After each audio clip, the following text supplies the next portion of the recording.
much do you like your job? If you made more money, would you like your job more? Or would it take a lot more than a pay bump to actually feel satisfied at work? Most people assume job satisfaction comes down to three things: money, money, more money. But decades of organizational behavior research and more recent findings from meta-analyses tell us a different story. Money matters, but it's not the only factor. It's not even one of the strongest predictors of job satisfaction. I'm Professor Bailey. I have a Ph.D. in organizational communication, and this is Everyday Organizational Behavior, a research-based series where we unpack the micro moments, relational dynamics, and people-driven forces that shape our work and lives, often a lot more than we realize. Today, we're answering a simple question: what actually matters for job satisfaction? We'll start with classical research, then look at contemporary findings, and finally talk about where money fits into the picture. Let's start with the foundations, the things that OB has been teaching for years. Classical research suggests job satisfaction tends to come from three places. First is the design of the job itself. This includes things like autonomy, skill variety, and whether you find your work meaningful. These core job characteristics consistently shape how satisfied people feel at work. The second is our social environment. Our relationships at work matter hugely. Having supportive supervisors, civil coworkers, and everyday respectful communication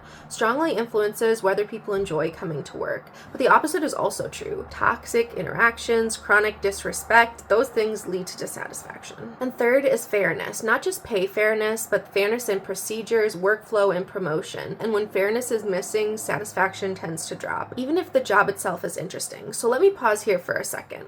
Which of these three contributes most to your job satisfaction? These ideas form the foundation, the part of job satisfaction research that's been stable across decades. But when researchers zoom out and look across dozens or even hundreds of studies at once, a couple of predictors stand out as being especially powerful. Two of the strongest contributors to job satisfaction are perceived control and emotional intelligence. Meta-analyses consistently show that autonomy or control over how your work gets done plays a major role. A meta-analysis is when researchers collect all the existing studies on a topic and use statistical techniques to estimate the overall relationship. For me, finding a good meta-analysis is like striking gold because it's essentially saying, here's what all the evidence from research tells us. One classic meta-analysis by Paul Spector examined 88 studies on perceived control at work. Control included things like autonomy in job design and participation in decision-making. The findings were clear. Higher levels of control were associated with higher job satisfaction, motivation, involvement, performance, and commitment,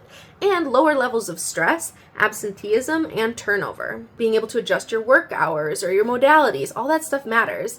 And this is one of the most reliable findings in organizational behavior. Another strong contributor to job satisfaction comes from studies on emotional intelligence. A 2016 meta-analysis of over 4,500 participants found that leaders' emotional intelligence is related to subordinates' job satisfaction. So things like having a leader who checks in on you when you're stressed, who demonstrates self-understanding, who de-escalates conflict, who apologizes. But here's the interesting part. The relationship between leader emotional intelligence and job satisfaction was mediated by an employee's emotional intelligence. So in practical terms, that means that emotionally intelligent leaders tend to have emotionally intelligent employees, and emotionally intelligent employees experience greater job satisfaction. So this could be because emotionally intelligent leaders hire people with stronger emotional skills, or because working with an emotionally intelligent leader actually helps employees develop those emotional skills themselves. Either way, the relationship between leader emotional intelligence and job satisfaction being mediated by employee